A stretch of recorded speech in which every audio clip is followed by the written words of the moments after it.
Doctor Yunus অবশ্য রাষ্ট্রপ্রধান যেহেতু, এটা যিনি বিএনপির সাথে তুলনা করেছেন সে বিষয়ে আপনার মতামত কি?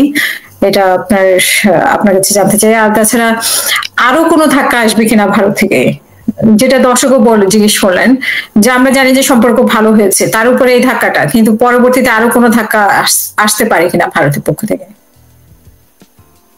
দেখুন, জাস্ট দ্য বিগিনিং। আপনার আপনি নিশ্চয়ই জানেন যে আমাদের সীমান্ত প্রায় ঘিরে বসে আছে ভারতীয় সশস্ত্র বাহিনী। এখন আপনার ইসরায়েলি মডেলে তারা সীমান্ত ব্যবস্থাপনা গড়ে তুলেছে, কাটাতারের বেড়া উচ্চ করেছে এবং 24 আওয়ার ভিজিল চালু করেছে। ইসরায়েল থেকে আনিত নাইট ভিশন, গুগল এবং গ্যাজেট সেগুলো তারা ব্যবহার করছে, ফলে দিন রাতের কোনো পার্থক্য এখন নেই। এই সব বিষয়গুলো দেখেও যদি আমাদের কাণ্ডজ্ঞান না ফেরে, তাহলে বুঝতে হবে যে আমরা একটা রাষ্ট্রিক অ্যাটিটিউড নিয়ে চলাফেরা করছি এবং এর মাসুল আমাদের গুনতে হবে। আপনি নিশ্চয়ই আরেকটি নিউজ দেখেছেন যে চীনে যুক্তরাষ্ট্রের পণ্যের 104% জবাবে যুক্তরাষ্ট্র পণ্যে 84% শুল্ক আরোপ করলো চীন। তো এখানে চীন এবং যুক্তরাষ্ট্রের মধ্যে এক ধরনের কি ধরনের সম্পর্ক তৈরি হচ্ছে বলে আপনি মনে করেন? দেখুন, এটা বাঘের সিংহের লড়াইয়ের মতো একটা বিষয়, শেয়ানে কোলাকুলি। এখন যেটা দাঁড়াচ্ছে সেটা হচ্ছে, অনেকেরই ধারণা এই শুল্ক আরোপ করার কারণে, শুল্ক যুদ্ধ শুরু করবার কারণে বিশ্বব্যাপী একটা মহামন্দার সূচনা হতে চলেছে এবং আলটিমেটলি এর ফলে যেটা দাঁড়াবে সেটি হচ্ছে আমাদের ডাউন ট্রডেন যারা সংশ্লিষ্ট দেশগুলোর অধিবাসী, তারা কিন্তু আরো চরম দরিদ্র সীমার নিচে চলে যাবে। আলটিমেটলি এটা কারো কোনো উপকার বয়ে আনবে না। আমরা দেখেছি ইতিমধ্যে ডক্টর ইউনূস একটা চিঠি দিয়েছে, সেই চিঠির জবাব এখনো আসেনি।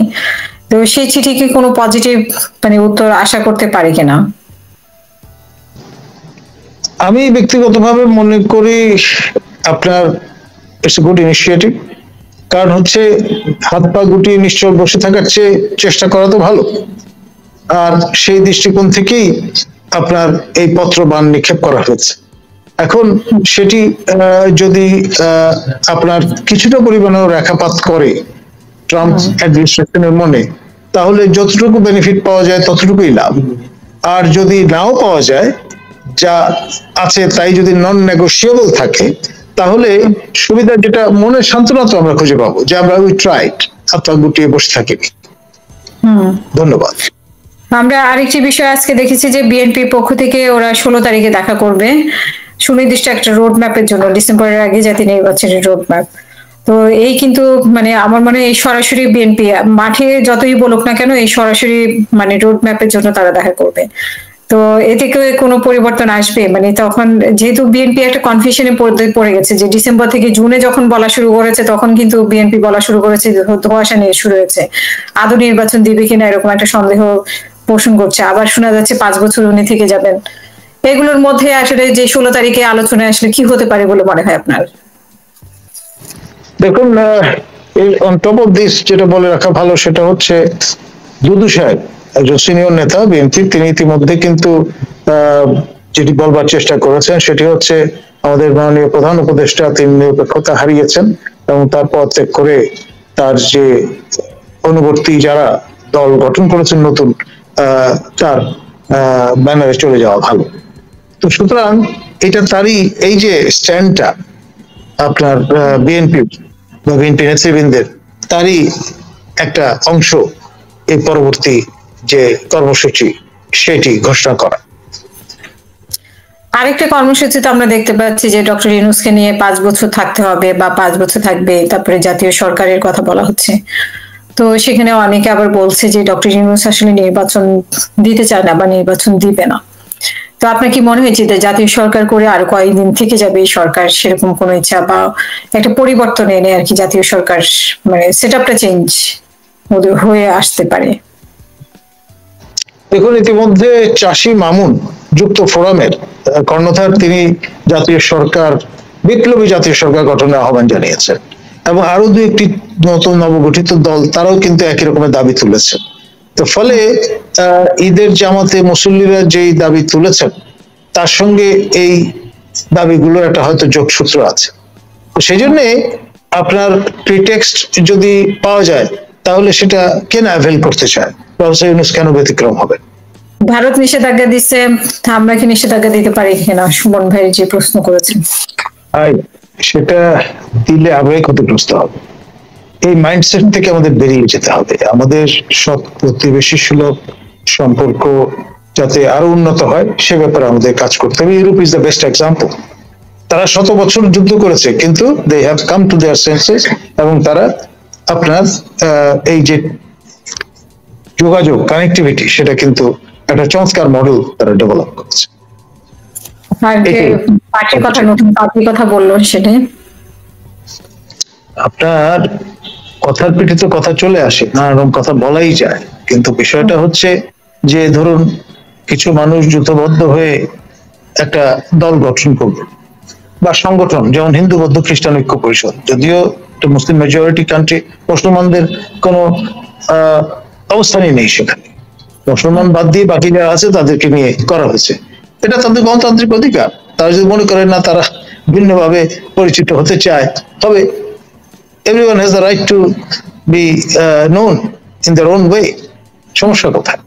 More the merrier. আমরা এই মোজাইকে সবাইকে সুযোগ করে দেব, যে যেভাবে পারে নিজেদের সংগঠিত করবে, যুথবদ্ধ হবে এবং তাদের গণতান্ত্রিক অধিকার এক্সারসাইজ করবে। সিদ্ধান্ত ভারত হঠাৎ করে কেন নিল আসলে? অনেক আমরা যেটা নিউজে দেখেছি যে অনেক আগে থেকেই চাপ ছিল ভারতের বিভিন্ন ইন্ডাস্ট্রি থেকে, তো সেটার সূত্রপাতে করেছে নাকি আসলে ভারতের কোন বাংলাদেশের প্রতি অ্যাকশন নিতে গিয়ে এটা করেছে বলে আপনি মনে করেন? ধন্যবাদ। দেখুন, আপনার আমাদের এখানকার নর্ম যেটা দাঁড়িয়ে গেছে সেটি হচ্ছে আমরা কাজে না কথায় বক্তিয়ার খিলজি হওয়ার চেষ্টা করছি। আপনার কবি বলেছিলেন, আমাদের দেশে সেই ছেলে কবে হবে কথায় না বড় হয়ে কাজে বড় হবে, আর আমরা এখন উল্টো রাস্তায় আছি। ফলে এ ধরনের ভবিতব্য তো আমাদের জন্য অপেক্ষা করবে, এটাই স্বাভাবিক। Just the beginning.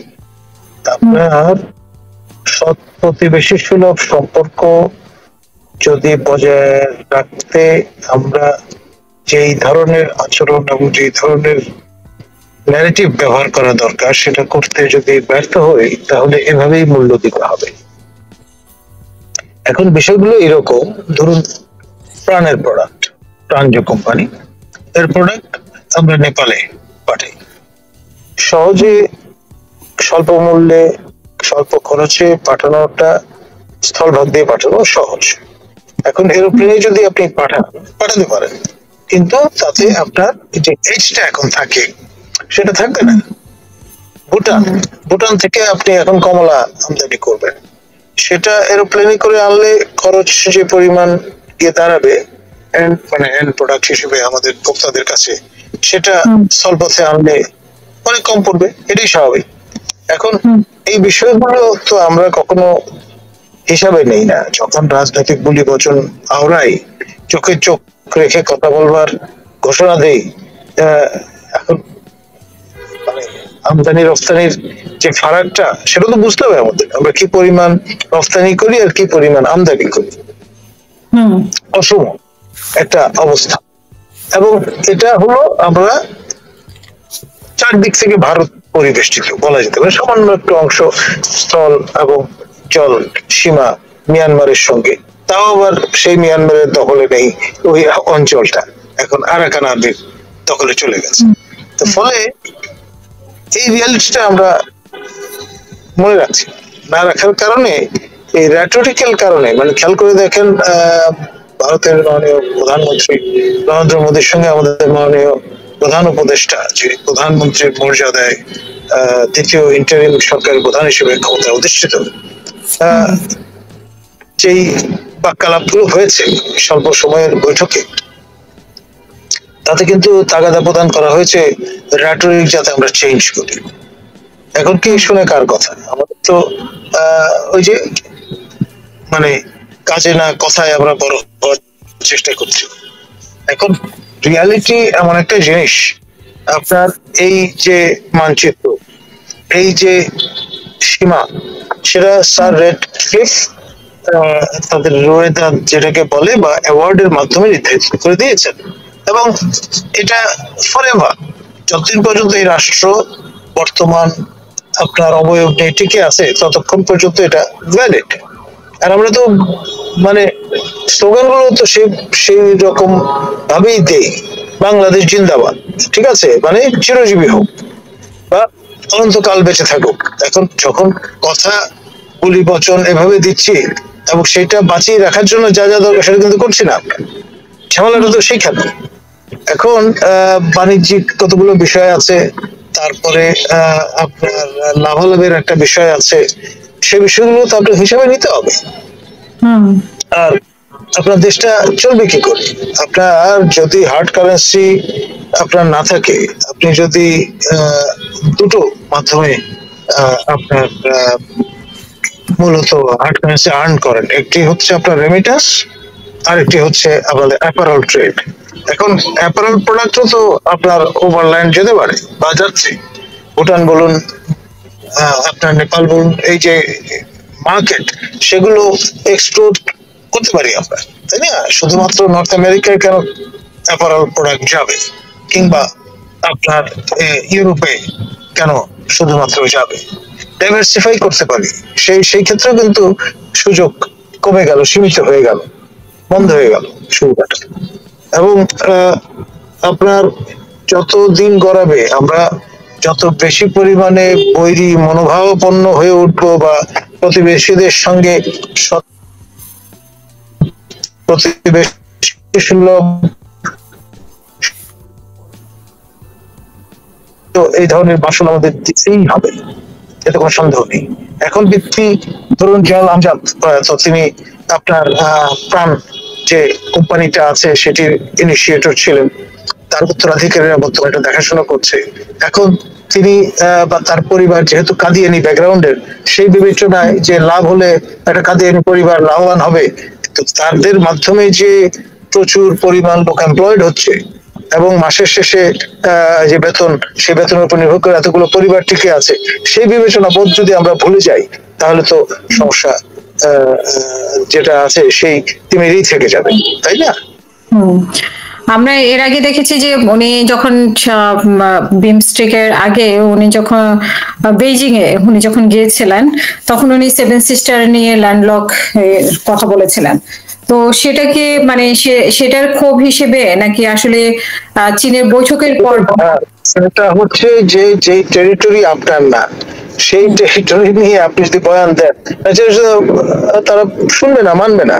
এবং জয়শঙ্কর কিন্তু রিবাফটা দিয়ে দিয়েছেন, উনি বলেছেন বঙ্গোপসাগর সেই প্রণালী থেকে শুরু করে আমাদের অধুনালুপ্ত তালপট্টি পর্যন্ত পুরাটি তটরেখা এটা তাদের।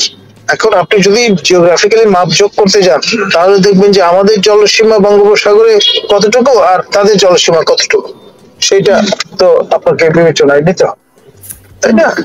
এই বিষয়গুলো আমরা যখন প্রতি বছর ব্যবহার করি, তখন কিন্তু এগুলো আমাদের খেয়াল রাখতে হবে।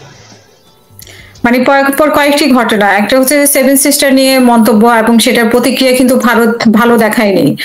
আবার হচ্ছে যে বেইজিং ইয়েতে বিমস্টেকে যে সম্মেলনের ফাঁকে যে বৈঠকটা হলো, সে বৈঠকের পরে বাংলাদেশের ডক্টর ইউনূসের ফ্রেশ সচিব যেটা বলেছেন, ভারতের মিডিয়াগুলোতে কিন্তু তার অন্যটা বলা হয়েছে, যে শফিকুল আলম যেগুলো বলছে সেগুলো উদ্দেশ্য প্রণীত বা দুর্বিসন্ধি ভাবে বলা হয়েছে, কিন্তু সেগুলো আসলে ভারতের মিডিয়াতে বলা হয়েছে যে শেখ হাসিনার ব্যাপারে যেগুলো বলা হয়েছে সেগুলো আসলে এভাবে বলা হয়নি। তো আপনার কাছে এই দিকটাও শুনতে চাই যে বিভিন্ন কারণে কি ডক্টর ইউনূসের প্রতি এক ধরনের আক্রোশ বা চ্যালেঞ্জ করার মতো অবস্থা হয়েছে কিনা ভারতের? ভারত আপনার শুধুমাত্র রিজিওনাল পাওয়ার না, তারা আপনার সুপার পাওয়ার হওয়ার একটা ধরুন অ্যাসপায়ারেন্ট নেশন, এতে কোনো সন্দেহ নেই। এবং আমাদের দুই জয়েন্ট নেইবার, একেবারে নিকটতম নেইবার ভারত, কাছাকাছি নেইবার চীন, দুটোই কিন্তু tooth and nail nuclear arm nation. এখন আমরা যতই কনভেনশনাল অস্ত্র শস্ত্র কেনাকাটা করি না কেন, ওয়ার টয়েজ নিয়ে আসি না কেন, উই আর নো ম্যাচ। এই বিষয়টা আমরা ভুলে যাই। তাত্ত্বিক বিবেচনায় আমরা জাতিসংঘের সদস্য, আমাদেরও একটা ভোট, আপনার ভারতেরও একটা ভোট, কিন্তু বাস্তবে তনুবপুর যে ব্যাপারটা, সেটা আমরা যদি ভুলে বসি তাহলে এরকম মাসুল দিতেই হবে।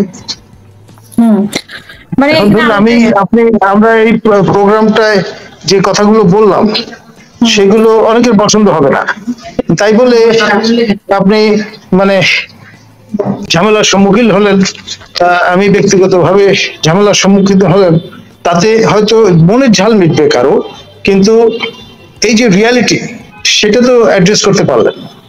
এই বিষয়গুলো যেন আমরা সবসময় মনে রাখি, ডেফিনেটলি কোনো কিছু পরিবর্তন হবে না। কিন্তু না, ভারতের মিডিয়াতে যেটা দাবি করেছে শফিকুল আলমের ব্যাপারে, যে শফিকুল আলম যে বক্তব্য দিয়েছে বৈঠক নিয়ে, সেটা এক ধরনের রাজনৈতিক বক্তব্য বা উদ্দেশ্য প্রণীত বক্তব্য, বা এটাকে একটা জোক হিসেবেও নিয়েছেন, মানে দুষ্টুমি ছলে বলা, এরকমও বলার চেষ্টা করেছেন।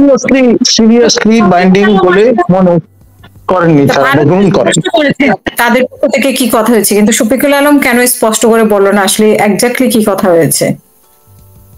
সমস্যাটা অন্য জায়গায়। এখন আমাদের এখানে ওই যে আমি বললাম, সাইকোলজিটাই হচ্ছে এরকম, কথায় না মানে কাজে না, কথায় বড় হতে হবে। আমরা চোখে চোখ রেখে কথা বলবো, আমরা ভারতের চেয়ে কোনো অংশে কোন দিক থেকে খাটো, মানে এই যে মনস্তাত্ত্বিক, এই যে এক ধরনের ডিউ রেসপেক্ট ইনফিরিয়রিটি কমপ্লেক্স যেটাকে বলে, সেটা থেকেই উৎসরিত হচ্ছে এই ধরনের সুপিরিয়র ভাবে নিজেদের প্রতিপন্ন করা, প্যাকেজিং করা, মার্কেটিং করার একটা চেষ্টা। এই জায়গাটায় আমাদের আসলে নজরটা দিতে হবে। যাহাই তাহাই বস্তুনিষ্ঠতার সঙ্গে যতক্ষণ পর্যন্ত না আমরা এই বাইল্যাটারাল বিষয়গুলো অনুধাবনের চেষ্টা করবো, ততক্ষণ পর্যন্ত এই ধরনের সেলফ ডিফিটিং একটা অবস্থায় আমাদের থাকতে হবে। আমার এখানে দুইটা প্রশ্ন। এক হচ্ছে যে এই যে ভুটান এবং নেপালের পণ্য মানে মানে বন্ধ হয়ে গেল, আসাটা বন্ধ হয়ে গেল, সেটা সেখানে কি আসলে বাংলাদেশ খুব বেশি লস হবে কিনা, সেটা একটা প্রশ্ন। আর যেহেতু 2020 সালের জুনে দিয়েছে, তার মানে আমরা হাসিনার সাথে যেরকম বিভিন্ন চুক্তি হয়েছে সেরকম হাসিনা সুবিধাও নিয়েছে, সেরকমই কি আমরা দেখতে পাই কিনা? দেখুন, আপনি ভাবতে পারেন যে ঠিক আছে, আমি বাণিজ্য সুবিধা যেটা পেতাম নেপাল ও ভুটানের ব্যবসা করে, সেটা আমরা সীমিত করে পেলাম না। এই ধরনের বাহাদুরি করে আপনি তো একের পর এক যদি দরজা সব বন্ধ করে দিতে থাকেন বহির্বিশ্বের থেকে, তাহলে তো লুজার আমরাই হব, তাই না? এবং একই সঙ্গে ক্ষতিগ্রস্ত হবে আমাদের প্রতিবেশী রাষ্ট্র ভুটান এবং নেপালের মতো দেশের জনগণ। আপনি যত বেশি পরিমাণে কানেক্টিভিটির এই পৃথিবীতে আন্ডারস্ট্যান্ডিং এর মাধ্যমে চলবেন, তত কিন্তু বেটার অফ থাকবে সংশ্লিষ্ট দেশের পপুলেশন। আর তা না হলে মাসুল দিতে হবে বেশি পরিমাণে, চড়া মূল্যে, লাভালাভ বিবেচনায়। আর আমার দ্বিতীয় যে প্রশ্নটা ছিল আপনার কাছে, যে শেখ হাসিনা চুক্তি করেছে, অনেক কিছু সুবিধা দিয়েছে, এটাই আমরা শুনেছি, কিন্তু তার মানে কি উনি কিছু সুবিধা নিয়েছেন ওরা বাংলাদেশের জন্য, এরকম কি প্রমাণ করেন কিনা? ডেফিনেটলি এই যে আপনি যদি একটা আন্ডারস্ট্যান্ডিং এর মধ্যে থাকেন, তাহলে বিষয়টা স্পিরিট একরকম থাকে, আর যখন আর স্পিরিটে যাবেন তখন বিষয়টা এরকমই দাঁড়াবে। এখন যে বড় তনুবপুর দিক থেকে তার তো এজটা বেশি। আমরা ধরুন এখন প্রতিবেশী রাষ্ট্র ভারতে চিকিৎসার জন্য কম যাচ্ছি বা যাচ্ছি না, তার ফলে ভারতের যারা এই সেক্টরে সেবা প্রদান করতেন তারা ক্ষতিগ্রস্ত হচ্ছেন, তাদের রেভিনিউ কম হচ্ছে, কিন্তু বিষয়টা তো হলো তারা তো মরে যাচ্ছে না, তারা ডাইভার্সিফাই করে তাদের অন্য রকমের সুবিধা দিয়ে আছে। আমরা হয়তো টাকা আরো বেশি খরচ করে চীনে যাব, আমরা জাপানে যাব, সবাই তো অ্যাফোর্ড করতে পারবে না সেটা। আর একটা কালচারই হয়ে গেছে, যা কিছু বিদেশি তাই ভালো, দেশি ঠাকুর ফেলিয়া বিদেশি কুকুর ধরি, এটা অনেক পুরনো কালচার আমাদের। যা কিছু বিদেশি তাই ভালো, এই যে মাইন্ডসেট, এখান থেকে আমাদের বেরোতে হবে এবং সেই সঙ্গে চেহারাটা দেখতে হবে আয়নায় কেমন দেখা যায় এবং নিজেদের পায়ের দিকেও তাকাতে হবে, ওয়ার ডু উই স্ট্যান্ড। ধন্যবাদ।